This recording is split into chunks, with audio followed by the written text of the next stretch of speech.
Thank you. Floor is yours. Thank you, Gaitaiga, for your introduction and for inviting me to take the stage to present my today's presentation regarding with One Health.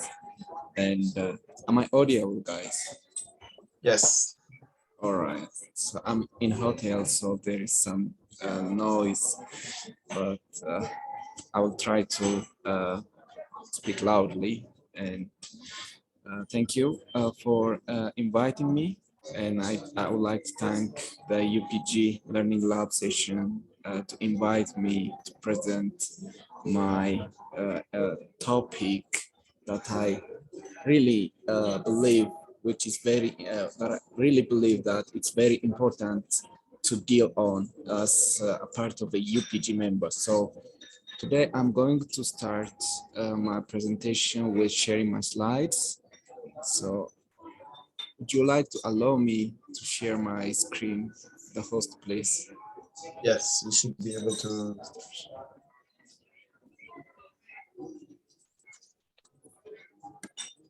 All right.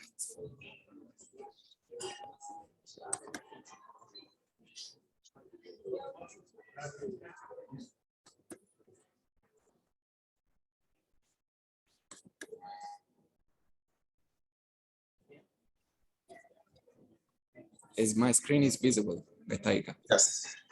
All right. Yes. Great.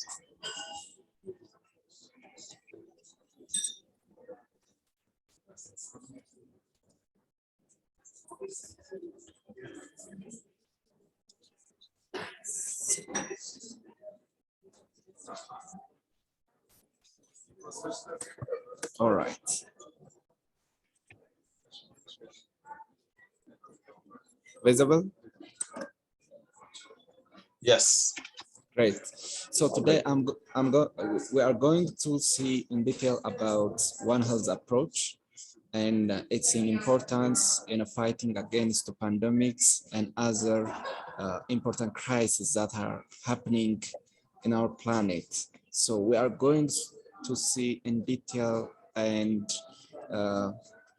in a way that allows to understand truly the importance of One Health. And also we are going to see the challenge and the opportunities behind the One Health approach. So I hope you are going to entertain with my slides and my presentation because it's very important, especially in this time, to really aware about this important approach in order to protect ourselves, our environment, overall our planets from coming up pandemics and a lot of crises regarding with the health. So before I start my presentation, I would like to introduce myself. I'm Dr. Bamlak Kassahun. I'm an economist and a veterinarian. I'm a founder of Beyond Student for Change Initiative, which is currently working on creating an impact in users who are engaging in different universities of Ethiopia to really shape their mindset with a belief that allows them to create an impact and to think beyond regarding with their profession. So basically the Beyond Student for Change initiative is working on the mindset of users here in Ethiopia. And also I'm a founder and a project coordinator at the Blue Vet. It is a company which is currently working on the livestock sector in the case of Ethiopia. And also it also promotes the One Health approach with the point of the animal health. So I'm one of the project coordinator at the Blue Vet. And also I'm one of the advocator. So you can easily get seeing my title. You can easily imagine that I'm a one as advocator. So I'm well-known one as advocator here in Ethiopia. I promote this agenda, the One as agenda, to different institutions, universities, and at different communities. So I am one as advocator. So you can contact me through this email address. You can use both email address, and you can also use my phone number to contact me if you have anything that you are going to want to work with me regarding with the livestock sector in Ethiopia, or if you have any consultation regarding with the animal health, human health, and environmental health, you can contact me through through the following uh, addresses.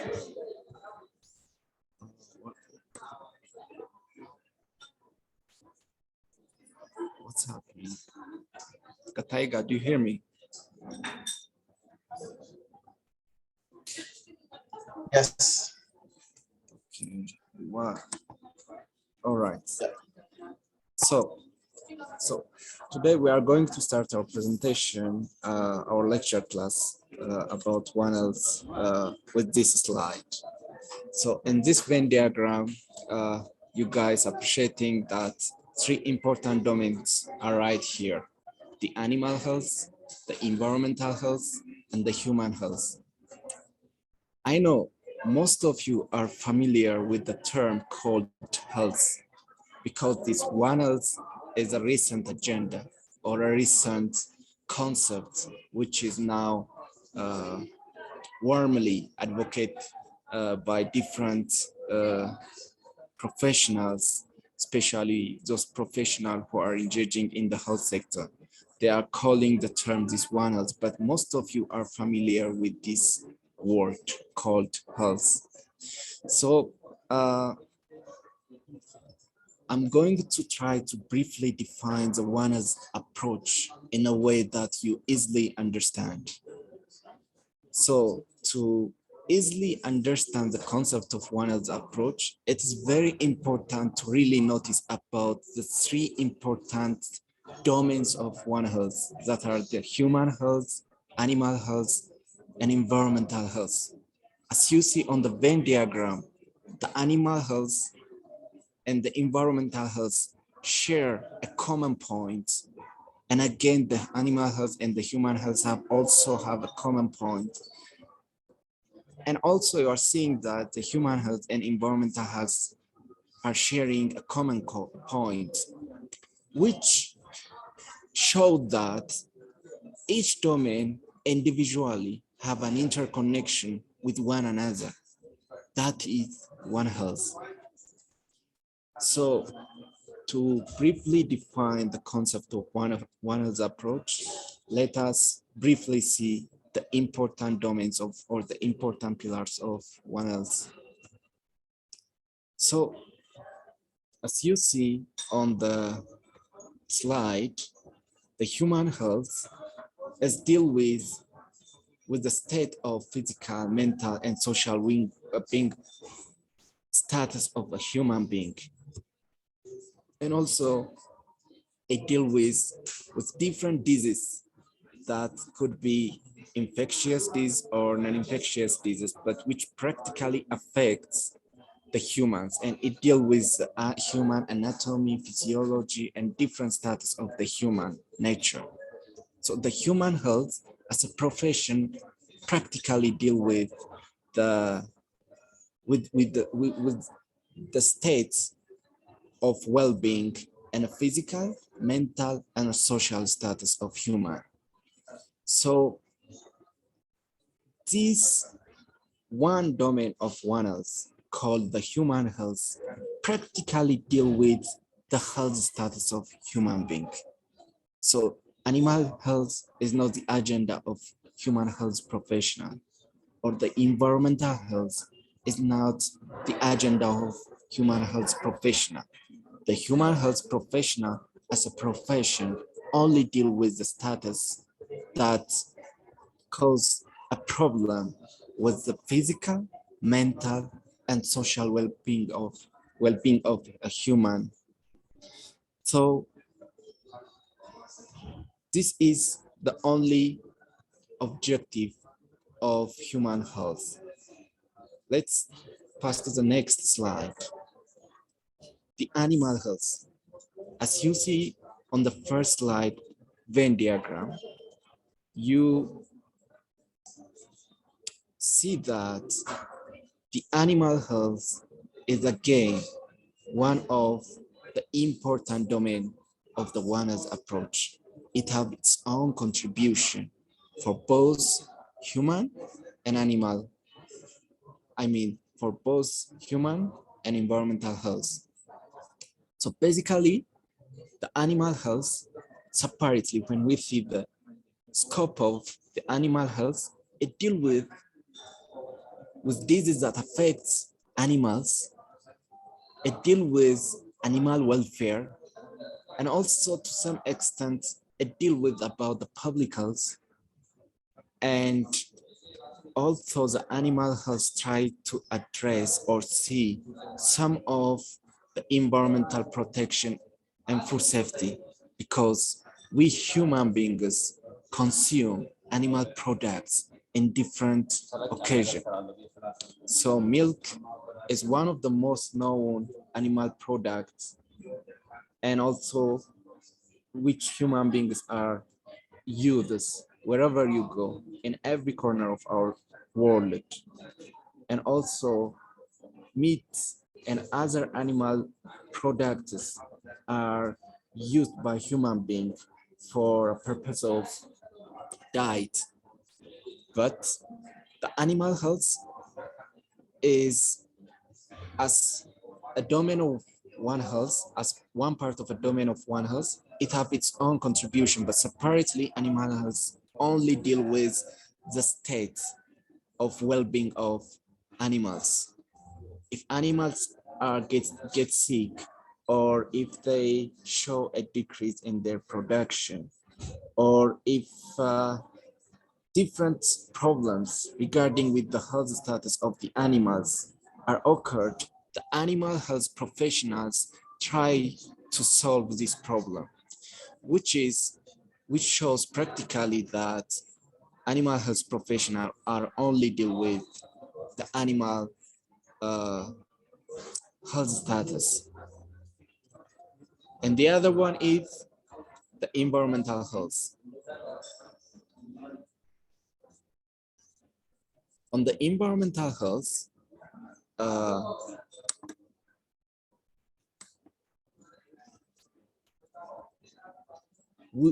what is the most important thing that we are going to see if both humans and animals are share the same environment. We know that we share this planet Earth together with animals. So this environment consists of both the animal and the humans. Animals are not live in different planet or a planet apart from Earth, you know? So human and animals are share the same environment. So that's why environmental health become one of the domain of One Health. I will come to later about that, but the environmental health is a branch of public health which primarily targets or the primary objective of the environmental health is to protect the health status of the environment. So it deals with deforestation, afforestation, with climate change. Almost all the UN SDG agendas are primarily addressed by the environmental health. So it is easy to get that the environmental health professionals practically deal with the statuses that affect the environment of the environmental health status. So their primary agenda is to deal on to protect our planet, to protect their, of course, our environment from different crises. Like you see on the slide, there is carbon dioxide emission from different factories. There is a deforestation, there is a flood. So there are different causes that show that really cause a sudden drift in the health status of the environment. But when we see separately the domain, the most important domain of one of the environmental health, it primarily deal with the environmental health status. So the environmental health basically it's not give attention as such for animals or humans like the physicians and vets do. The ecologists or the environmental scientists their primarily target is to protect the environment from from different problems that practically affect the health status of the environment. So this is one of the separate domain of One Health.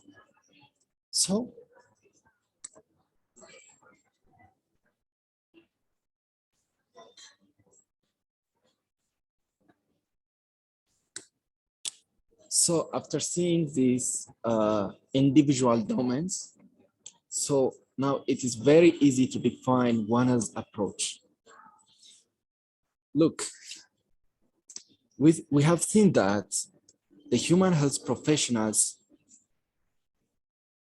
their main focus or their main intention is to protect humans from different diseases. It could be infectious or non-infectious disease. It could be metabolic disease. But the main agenda, the main concern, the main objective of human health professional is to protect human beings from diseases and status that affect them. So we have seen separately that what is animal health, what is environmental health. So when we define One Health is a collaborative, multi-sectorial, and transdisciplinary approach, which says when the environment is healthy or hygienic, in one way or the other, it can contribute a status which allows human and animals to be healthy. For your information, 75% of the public health problem are emerged from animals. Look, 75% of the disease, infectious disease that affect the human beings comes from animal. And scientifically, it's called zoonosis. So zoonosis, in this time, it's become a serious agenda for global pandemics. So if animals are not healthy, if the health of animal, if it's not kept well, if the health of animal, if it is neglected, it do have a serious impact on the health status of humans. And the other one is, and also there are a few percent of current data shows that few percent of from the infectious disease, most of them are like vector-borne diseases, which are transmitted using a vector from animal to humans, and also there are also diseases which are transmitted from humans to animal. It's called reverse zoonosis, but most of the diseases that caused by vectors and affects human comes from the animal. So you can easily imagine the contribution of animal health for the public health. So it's very important to deal on the both domains.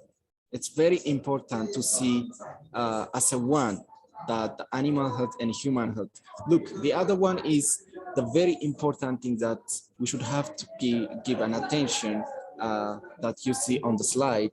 There is antibiotic and antimicrobial drug resistance. And this time, bacteria and virus and fungus and protozoas are developing a resistance for drugs because of their misuse, or it could be overuse of antibiotics or antiparasites or antifungus. As I said early on the previous slides, uh, humans consume animal products. I mentioned as an example one of the animal products or the livestock product, milk, and its byproducts. And also, we have seen that the I mentioned as an example also a meat.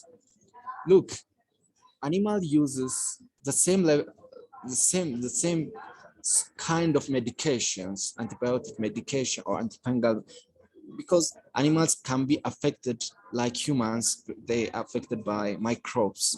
So over administration of antibiotics and overall antimicrobial drugs to animals, and their residue can be consumed by humans. So it creates a status that allows the drug that allows microbes to develop a resistance, while the humans are consume the products and byproducts of animals. Look, the other one is, it's very important to know that with the angle of production, again, human consume animal products, it's true.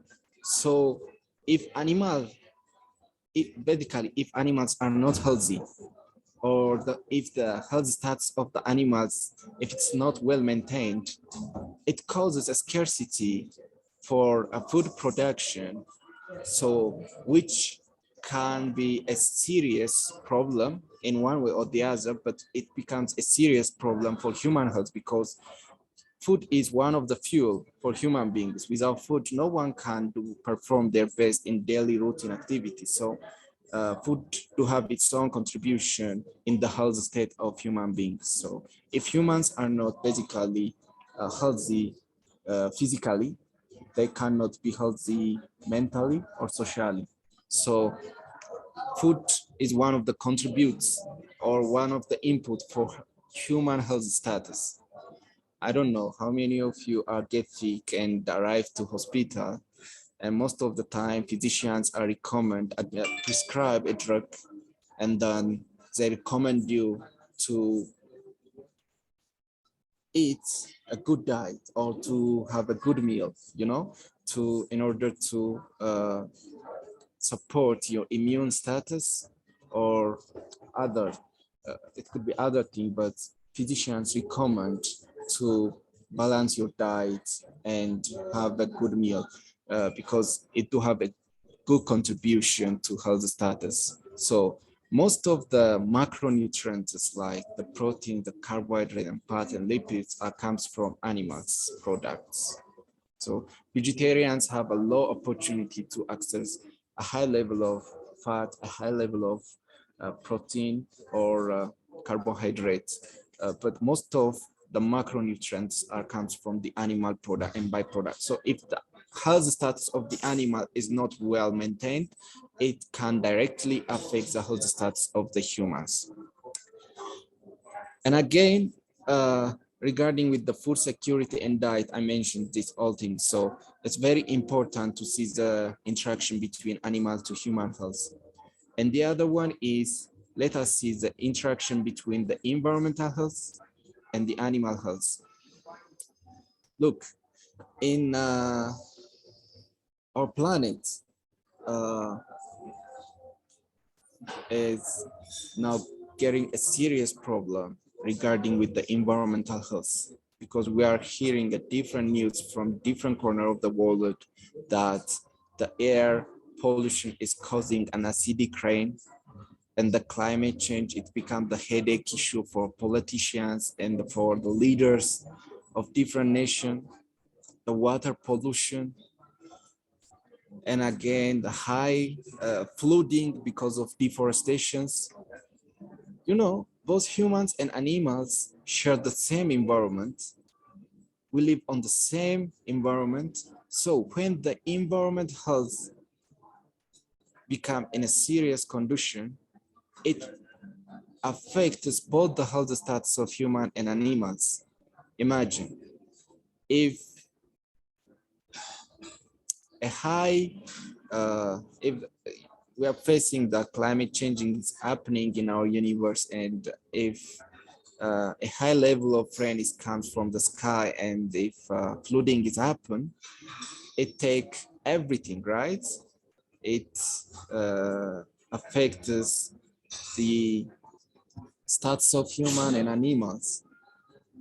And if deforestation right there, it is easy to get that when the green environment is destroyed, uh,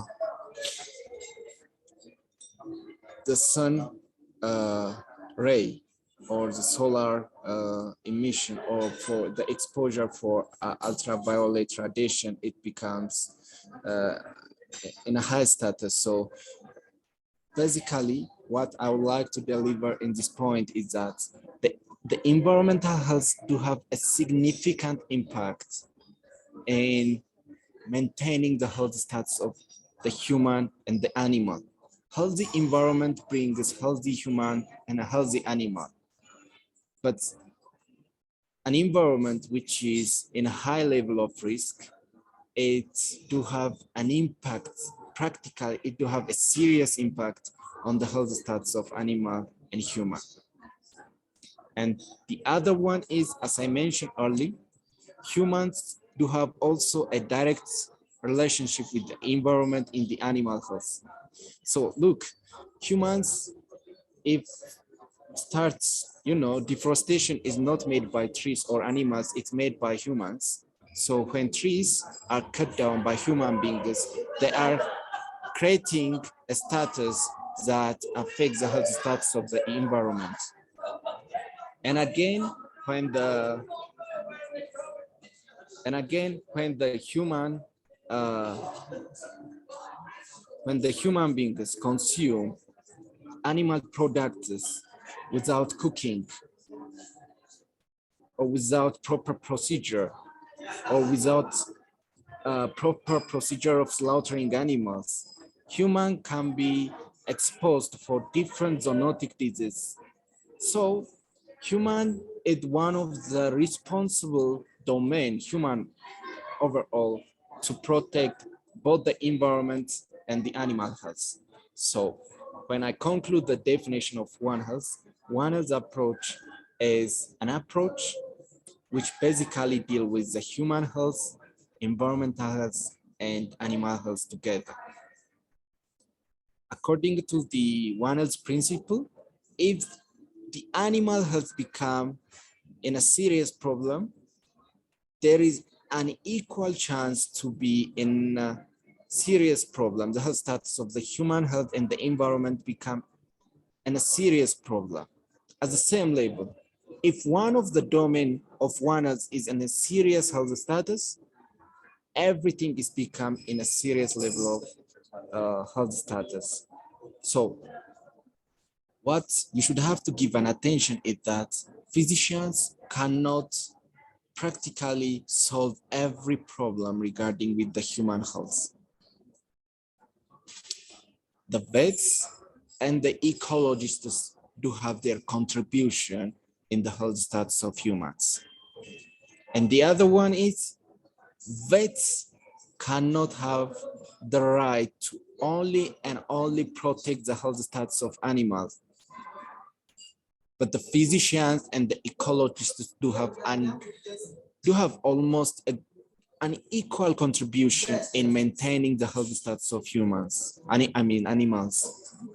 And again, the environmental health, as you appreciate on the slide, the environmental health cannot be protected only by environmental scientists or ecologists. The physicians and the vets do have their own contribution. What you should have to give an attention in this time is that these three things are the most important domain of One Health, but different professionals and different professions are engaged in the One Health umbrella or in the One Health concepts.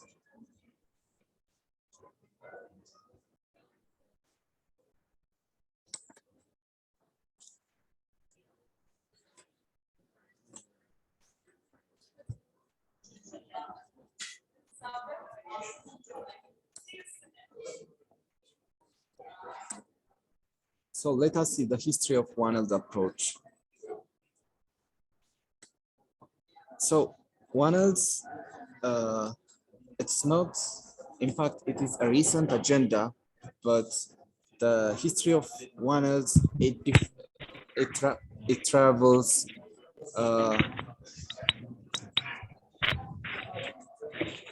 there is a disturbing noise. So the history of One Earth, it traveled long centuries back. Different philosophers do have their own contribution for emergence of the One Earth concept, like Hippocrates, who is called the father of medicine, practically said a statement which animals and environment and humans should have to have a common health status.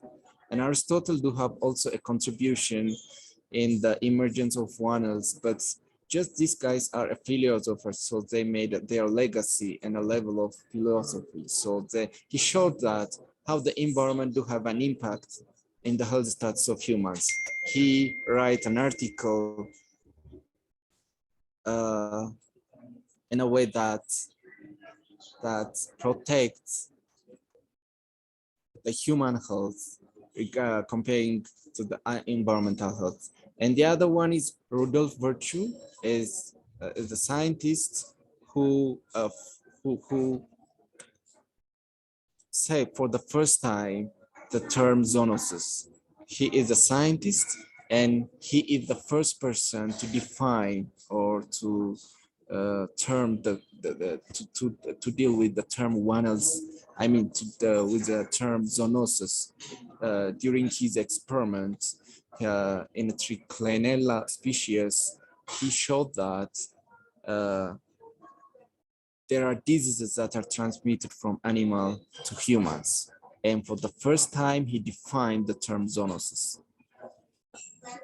And the fourth person who is considered as the father of One Earth, called Calvin Schwab, for the first time, he came up with a principle, one medicine. According to his principle, physicians should have to contribute their best in the health status of animals, and vets do have played their own important role in cases, different problems happening in humans. So Calvin Schwab, for the first time, he came up with a title called One Medicine.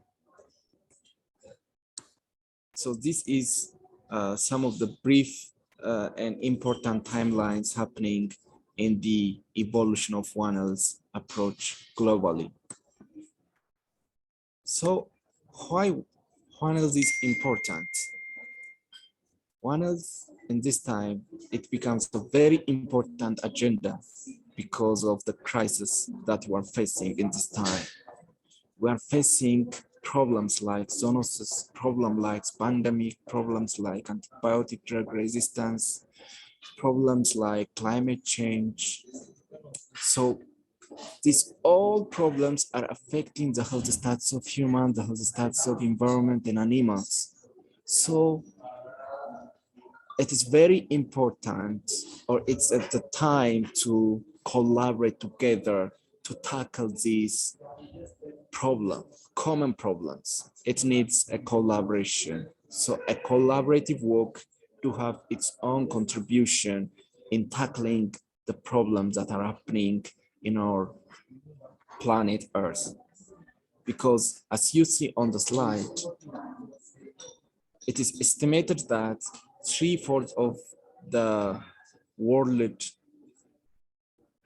is covered by water bodies, which means the polar portion of the Earth is,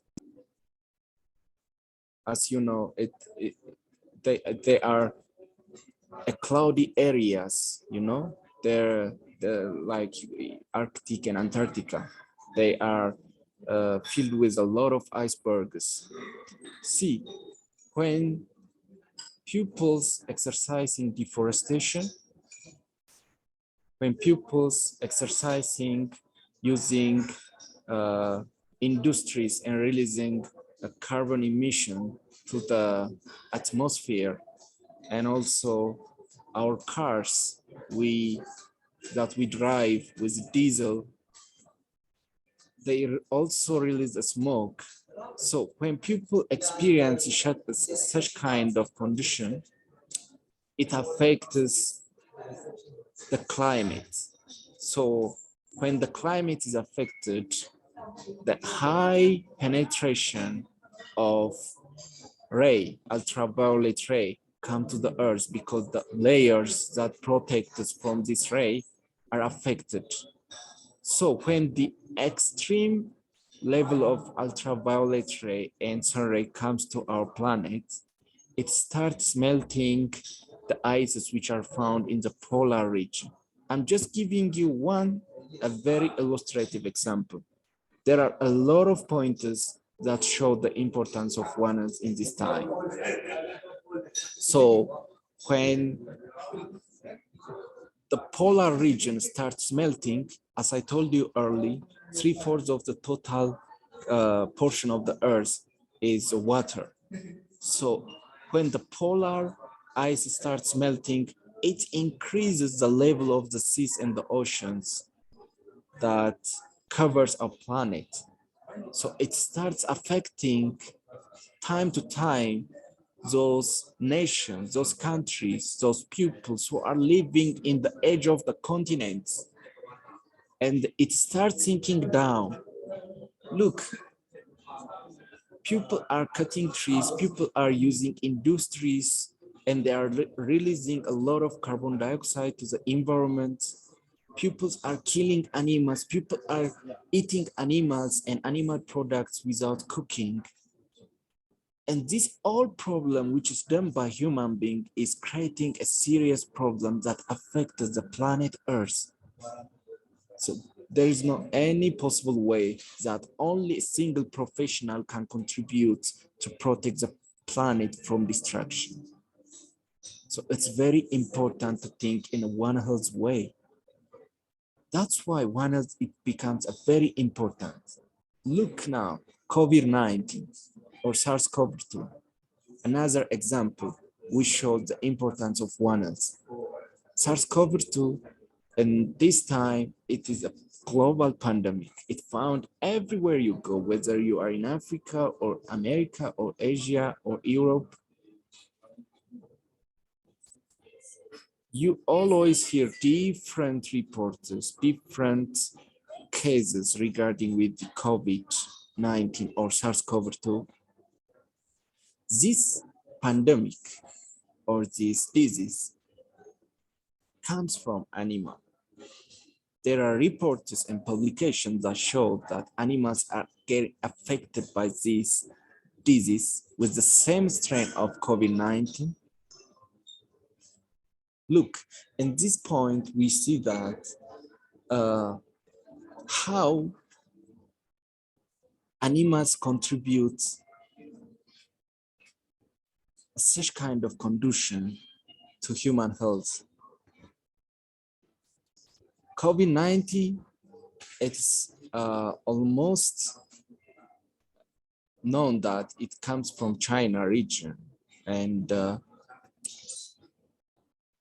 different, as you see the culture of the Asian people, mostly they consume like bats and dogs and cats, you know, snakes, lizards.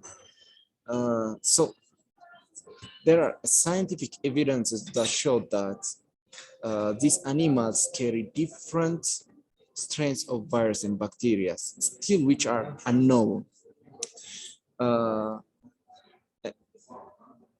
Which means in this time, it becomes a serious problem.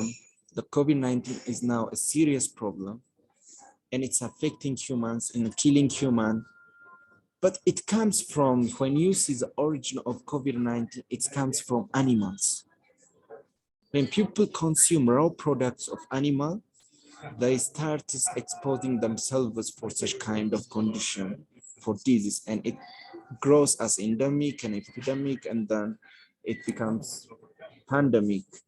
So I will come to these terms later with their brief definition, but this is how disease and pandemics are occur in our planet. So one else is very important to tackle crises that are happening in our planet. So, in this time, what are the obstacles to one else concept or one else approach? Still, there is a misunderstanding between vets and physicians. You know, when vets say that we have a contribution to control diseases that affect the human health, and physicians shout loudly, vets do not have any contribution in protecting and controlling statuses that affect the human beings. And again, when physicians say that we have a contribution in tackling a problem that affects animal and vets, there is a contradiction between these two professionals. So both of them are not well understood about this collaborative way. So it is still a headache problem in our globe that we are appreciating that to implement these concepts practically.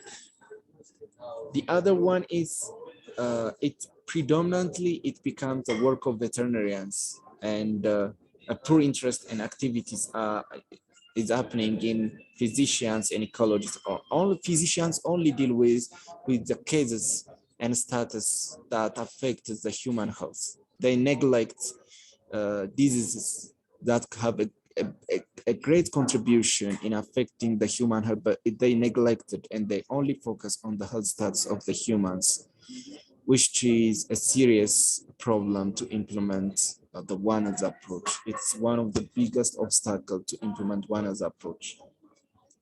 And the last one is there is an absence of institution, like global institution. Of course, indeed, there are different regional institutions who works on the One Health concept, on One Health approach, because One Health is not a science, it's an approach.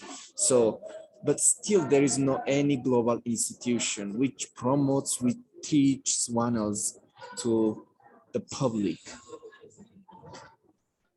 So domain of One Health, as we see early on the slides, these are the important domain of One Health: the human health, animal health, and environmental health. But these are the major domains of One Health. Also, different professions engage in this One Health approach. So One Health is somewhat a broader term. It is a sort of a transdisciplinary approach, as I defined it early. It's a transdisciplinary approach. It is which basically deal with different occasions. So microbiologists, immunologists, virologists, and different professionals engaged, like biomedical engineers, ecologists. They have their own contribution in tackling in tackling, of course, the problems that affect the health status of our planet. They have a great contribution, but the important domains are these three. But there are also different professions who involve, who have a legacy in the One Health approach. So, like ICT professional, economists, I can state a lot of professions that have a greater contribution in the One Health approach. But what you should have to give an attention in this time is One Health is just deal with the status of the health status of human, animal, and environment. Because if I go in deeper, One Health try to address a lot of agendas, a lot of concepts. So what is pandemic? So I'm coming to our today's title, our lecture class title, with the importance of One Health approach in tackling a pandemic. So before we define the term pandemic or what it means pandemic, what caused it, or what are the etiological agents of pandemic, let us try to see in detail the disease patterns to easily understand pandemic. So disease pattern, they basically classified as they are classified as temporal occurrence and spatial occurrence. These two terms or these two broad classification uh, shows how disease occur basically. The temporal occurrence shows how and when the disease occur. It answers the question when the disease occur. But the spatial one, it shows where the disease occurred. So this is how the disease pattern is designed. So let us see in detail about this. So pattern of disease occurrence, basically it's primarily classified into broad boxes on a broad terms. It is called, one of the very important is temporal occurrence. The other one is spatial occurrence. As I told you early, uh, spatial occurrence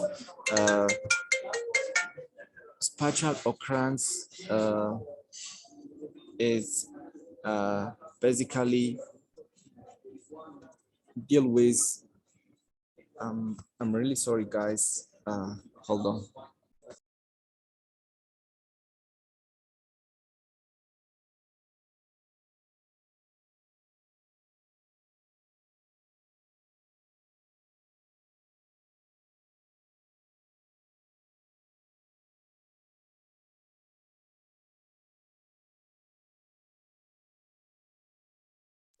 Sorry. So the basically disease occur in two forms. Like the pattern of disease occurrence can be studied in two forms. So the spatial occurrence, it indicates where the disease occur. So it can be indicated in a point spots on a map, or you can use a distribution maps to practically show how, I mean, where the disease occurred and the extent and the areas that it covered. But temporal occurrence, it define or it answer a question for when the disease happened. So it's classified as endemic, epidemic, sporadic, and the important one as a pandemic. So it's classified into 4 points. So let us see in detail about the temporal occurrences. Uh, so endemic, when we say disease occurred in endemic level, it's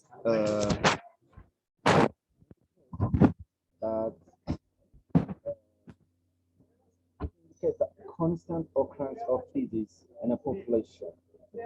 It may occur regularly, but low level. It do have a low level of spread. So as you see on the graph, it do have a constant status regarding with the case and the time. It is constant, you know, so it affects a few people and it works like it can be used for both infectious and non-infectious diseases. So it is when we say the disease is endemic, it do have a low level of population which are get exposed for the disease status. So the cases and the time, as you see on the graph, is constant. But epidemic is unpredicted, you know, it is unpredicted, which means it occurs in a large number of population. As you see, we can have a greater number of cases at a time, which is unpredicted. So it raises and then it declines. So there are opportunities again that the disease get raised. So this term or this status can be named as an epidemic. You know, epidemic basically it occurs as status with a few, with a high number of uh, uh, cases. It's a sudden rise, which is unpredictable. It raises at a time, but again, it declines. So it defined as epidemic. And the other one is sporadic, a few, or it could be a high level of uh, epidemics occurring in the same continent, but in different regions. It's called sporadic disease occurrence. So as you see, it is a map of Southern America. So you can appreciate with the spatial expression, it happened the same level of disease happening in different regions of the Latin America. So this is called sporadic. It occur in different regions of a single continent. It's called sporadic. What we say pandemic is when it affects, or when the disease is found in every corner of the world, it becomes pandemic. So pandemic, it starts from the local level, from the epidemic, and then grows to it starts from endemic, then it grows to epidemic, and it becomes sporadic. And when it affects every corner of the world, we say it's pandemic. So it's worldwide distribution. So there are a few criteria to say a disease that is a pandemic. The first one is it should have to be a high prevalence, which means there should be a high rate of mortality and morbidity rates. And the other one is the disease should have to be infectious, because let's say cancer is found everywhere. You can find cancer in Africa, in America, in Asia, in different parts of the world. You can face different cases regarding with cancer, but cancer is not a pandemic. It's not a pandemic, or we didn't consider cancer as as a part of a pandemic, because it's a metabolic or non-infectious disease. So non-infectious disease cannot be considered as a pandemic. For saying a disease, it should have to have a high prevalence, and it should have to be infectious. And as I told you earlier, it should have to be found in every corner of the world, or it should have to have a worldwide distribution. So when a disease fulfills such criteria, we can say that it's pandemic. But every disease which comes from in different areas cannot be considered as a pandemic. So I'm coming to the most important point of today's presentation: One Health as a way of tackling the pandemic. You see, I defined early the One Health concept and the individual domain of One Health. So the pandemic involves us in this cycle. So only physicians do not solve problems that have affected the human beings, or human pandemics cannot be protected only by physicians. The role of ecologists and vets have their own legacy and contribution in tackling problems that affect the human being. So humans get exposed for different pandemics that happen. Like in our planet, we have faced different pandemics like HIV, Ebola. Actually, Ebola is an epidemic, but you can mention COVID-19, the current one, reindeer pest, influenza virus. It are considered as a pandemic. When we see this all pandemic, they are zoonotic, which means all pandemics that happened in our universe are zoonoses. It's amazing, you know. You can easily see how much animals do have a contribution or play their own role to the diseases that affect the human being. So it's a big surprise to know that all pandemics that happened in our universe and every diseases that affect the human health as a pandemic comes from animal. And again, environmental health creates a serious problem in drifting the strains, the gene structure, the DNA molecules can be altered by the change in the environment. So the environmental change can cause a problem or creates open the door. It opens the opportunity for disease causing agents like virus and bacteria to modify themselves to the most warrior or the most powerful state. You know, they drift, they change, they alter their status, genetic status. It opens the door. So when the environment health is not protected, it opens the door for bacteria and other disease-causing agents to modify themselves and to become more powerful and affect the human health again and again.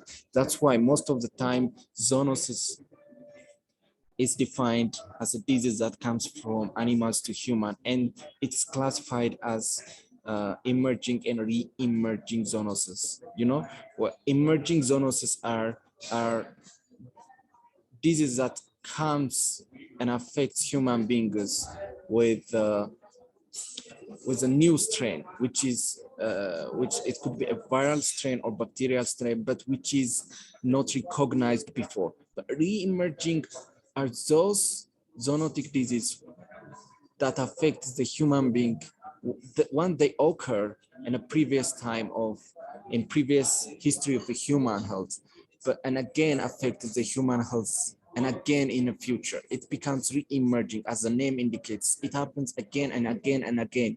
So COVID-19 is now, it's considered as an emerging zoonosis, but later, after like, you know, a decade, if it's happened again, it's considered as re-emerging, because when the environment health is affected, it opens the door for disease causing agents to modify themselves to undergo a genetic alteration and genetic drift and to become more powerful to affect, to attack the humans and the animals.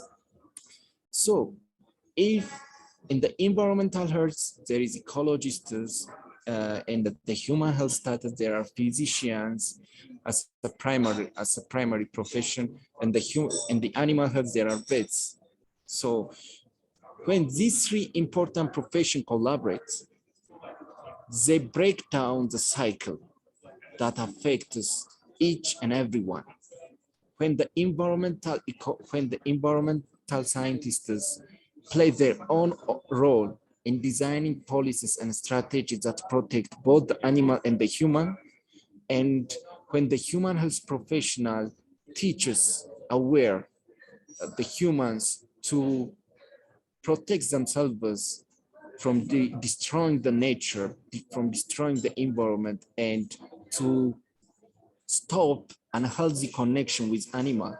And again, when the vets try to do their own best researches and advanced way of extension work in protecting the health status of the humans and the environment. And when the vets again play their own contribution in protecting the ecology to build an environment that's more comfortable for animals. You see, when these all professionals play their own role in one's perspective, at the end of the day, they break down the cycle that affects us, both that affects the health status of each and everyone. If a single domain is not healthy, trust me, and the science also trust me, like the way I say it, both the humans and the environment is get affected, or if the one is affected, the others becomes in a serious threat or in a serious problem. So it's very important to develop the One's concepts, the One's agenda. One's is not only the other important thing that you should have to underline is that One's is not the only agenda of vets or medics or ecologists. It's the agenda of everyone. Everyone should really aware about the importance of environmental health. When a person knows the importance of environment on his status, he stops cutting trees. Instead of cutting trees, he starts planting trees. When a person practically knows the importance of animal health in his or in her health status, they start to build a healthy connection with animals. People stop consuming raw animal products. People stop unhealthy connection with animals, which open a door in one way or the other to protect the health status of each and everyone. So One Health is very important. To protect the human health, every domain of One Health to have their equivalent or equal contribution.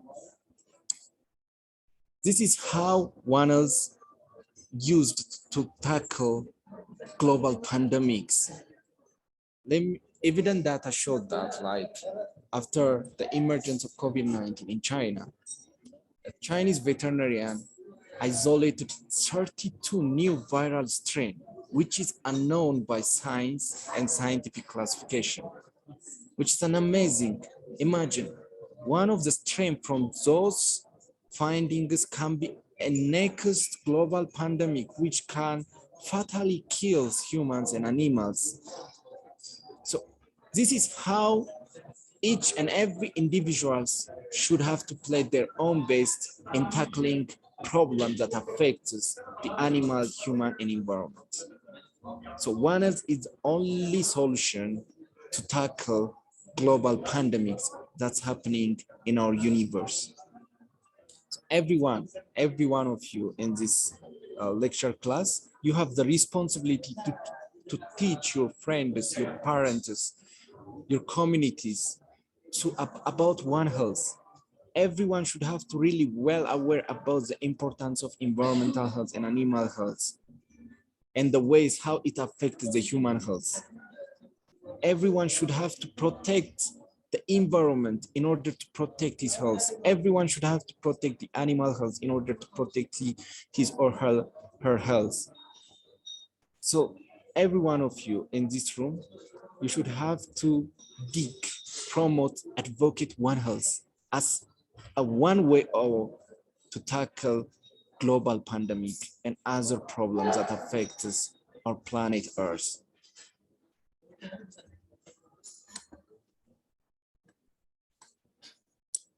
I really thank you very much for giving me this opportunity and for listening me my lecture class.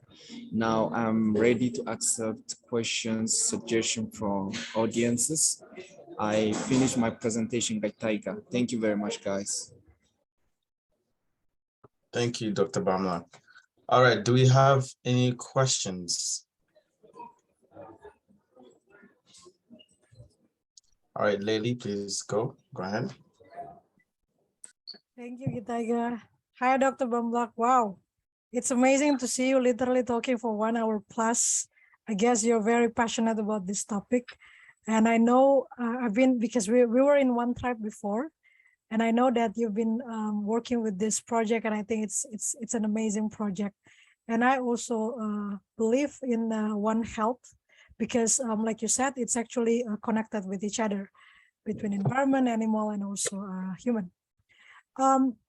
My question would be, although the model is pretty much like it's a great model, but I think it's not easy to be implemented in most of the countries, especially the vulnerable areas. So my question would be, where can advancing health education and health literacy drive patient empowerment, or pretty much people empowerment, especially among the more vulnerable parts of the population and across emerging countries? That will be my question. And I just want to give you a note a little bit, because you mentioned that the Asia part is the one who's eating bats, snakes and all. Please don't say Asia. It's better for you to say certain places, because Asia is so big and not everyone is actually eating that. Thank you.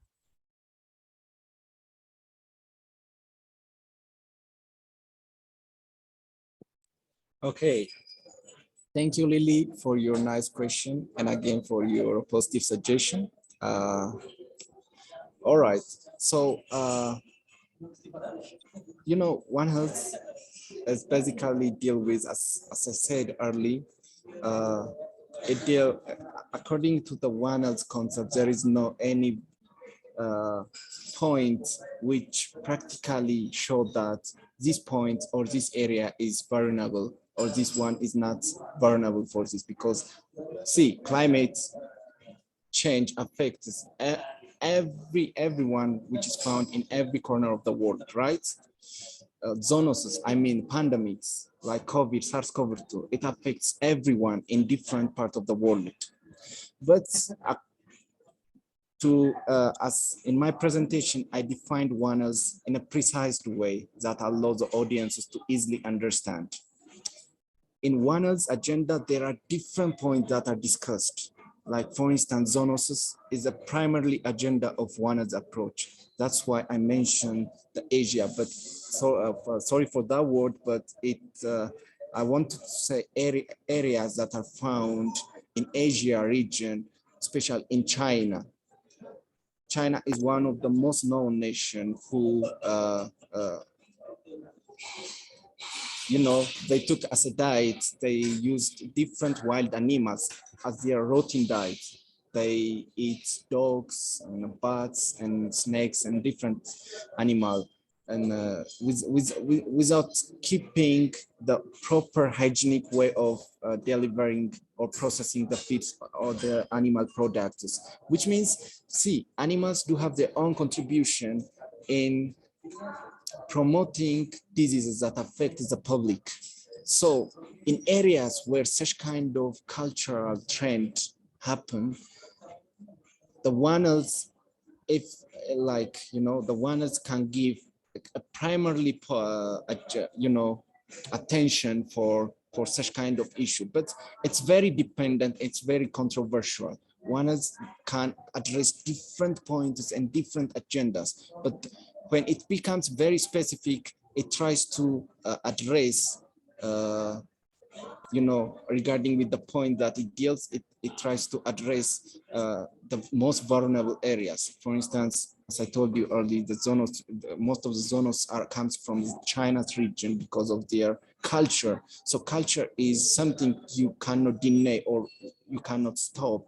So it's very controversial to answer. One has give a specific points for such kind of areas, like these areas is more vulnerable and to teach, but one has can address a lot of points and agendas in every point. I don't know how much you're satisfied with my answer, Lily, but No, I think what you said is totally correct, Dr. Bamlak. When you mentioned that culture can be controversial, that is totally true, because I would like to give you an example. I come from a place where the indigenous community are actually eating dog, bat, and snake. I myself even tried that before. And I know now, like for me personally now, I know it's actually have disease. I totally agree with you. But like you said, it's not easy for us to communicate with them to say, hey, don't eat this, it's not good and stuff. Because they will say like, oh no, it's our culture, it's our value. Who are you to talk about this? So yeah, I can understand. I really, really can understand your point. And thank you so much for sharing. You're welcome, Lily. Thank you for your question. Any question from audience? I'm ready to respond. If you have any questions, please raise your hand. Once, twice. All right, it seems that we don't have any questions. There's no question in the chat box, I think. No one is giving a question. You can drop your question on the chat box and we can entertain.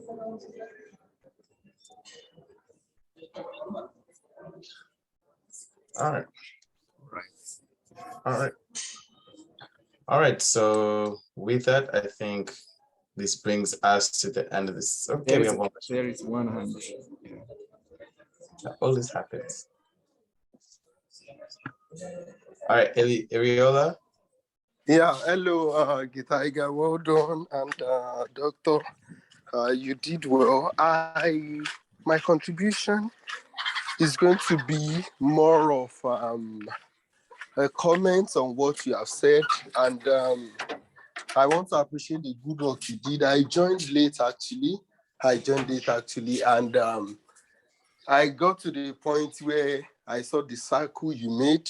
I saw the tree, the animals, and the humans, which means that there is a kind of synergy, whether we like to admit that or not, between all three. And, not only does it touches our health, because I remember that you mentioned something about climate change. It also affects climate change. And I want to coming with this angle. I remember when climate change euphoria came in, I was not particularly sold out on the idea because you see nations and especially developed nations, actually shouting, commenting, but it's actually a blanket statement, not straightforward, not really clear as to the approach. And also when it comes to health, we are so quick to, giant pharmaceuticals are so quick to roll out vaccines, roll out cures and treatments without having to address the underlying issues. So when you came up mentioning the fact that, the doctors would have less to do if I have friends who are ecologists and I know how passionate they are about the environment, about our well-being, how it relates and the likes. And for somebody like me, if we pay very close attention to the environment, if we pay attention to the components of the environment, both the living and non the living, the doctors, the pharmaceutical companies, and a whole lot of policymakers will have less to do. And unless there's a strong emphasis on actually addressing that issue. When you were saying, I think somebody mentioned about the willpower, talking about the vulnerable people, how you get to disseminate the information properly to them. Every man loves his life, to be honest. Nobody wants to die. If you tell people and you educate them that if you continue on this path of life, or on this way of life, this is what is going to happen to you, I bet people are going to adjust. But people actually need somebody to push them. People actually needed somebody to set them in the right direction. And that is where government comes in, NGO, policy makers, and if the awareness can be there, it will snowball into something very, very serious. There's this lady, Greta Thunberg, and who this 16-year-old Swedish girl, she's now 20 something, I think 20, when she came up with her climate change and all passion, all emotion, and the likes, and I remember President Putin was saying something. He says, matters that belongs to kids, let them face it. And matters that belongs to adults, let us face adults. In essence, he's saying that let us pay attention to what we really need to pay attention to. Let us focus on what we need to focus on. And till now, you see climate change by saying by 2050, we are going to cut down on this, cut down on that. But the underlying causes, till now, even with all climate change talks and likes, when you still see the water bodies, you still see so many materials that are, so many waste impure that are dumped inside the ocean till now. And recently I think yes, in Europe there were tons of fishes that were just dying and dying and dying. We read it in the news. There was there was nothing that was said to be the cause of the deaths of those fishes. And those fishes that died in tons have their own role to play in the environment. Everything is over. Probably it is somebody that injected some chemicals or string material. To date, there is nothing that is being said. That imbalance is going to affect nature and it is going to affect us. So it is good that you are coming up with the fact that one else, we all need to pay attention. And I want to say, please, doctor, I don't mind if I can get some materials from you to that effect for personal reading and, also materials I can use to talk to others about the importance of One Health. Thank you. All right. Thank you, Eriola, for your comments and for pointers that you mentioned. And of course, indeed, I will share you materials.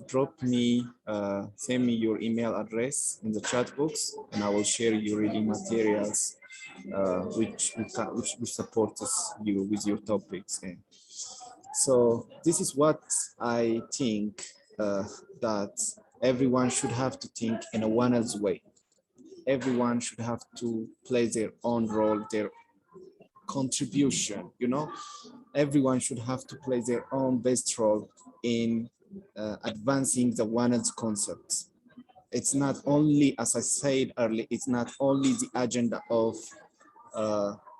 the professionals, it's not only the agenda of the vets and the medics and all the ecologists, it's the agenda of all of us.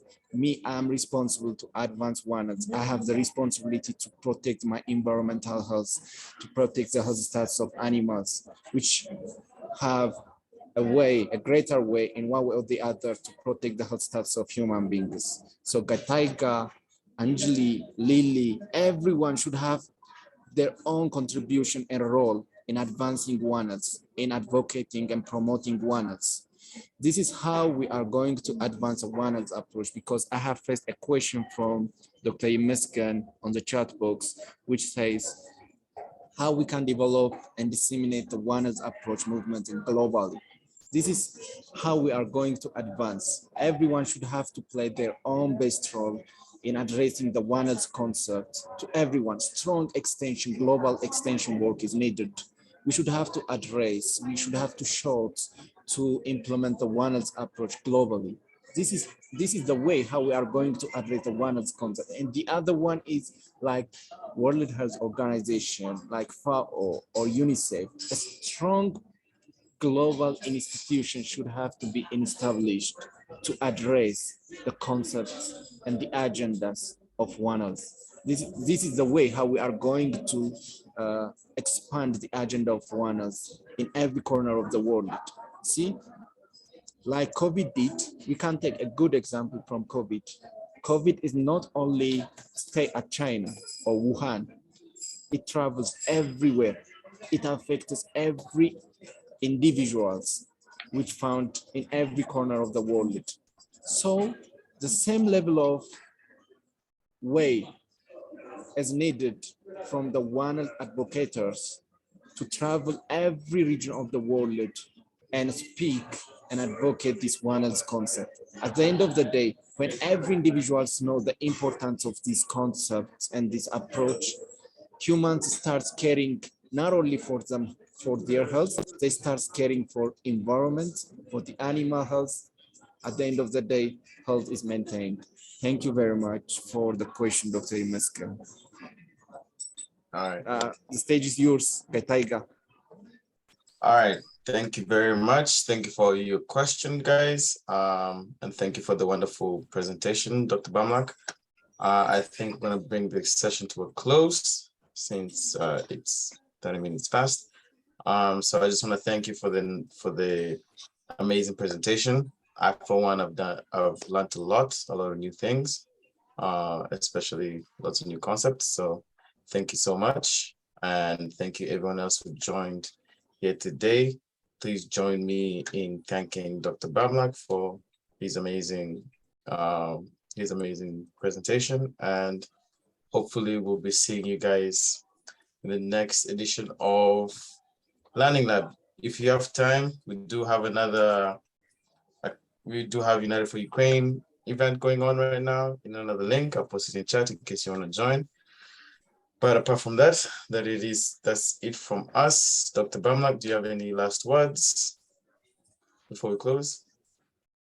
No, Gaitaiga, thank you very much for inviting me to your Learning Lab session. And I hope you get an important point from the slides that I shared early for you.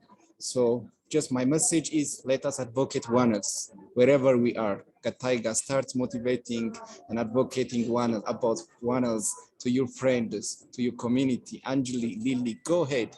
Just let us start and promote and shout for one other approach. At the end of the day, we are going to have a healthy planet, a healthy earth. That's my message. Thank you, brother, for inviting me again. Thank you. And thank you everyone once again for joining us. And with that, we'll bring the session to a close. So thank you very much. And hopefully see you guys in the next edition of Learning Lab. Bye, everyone.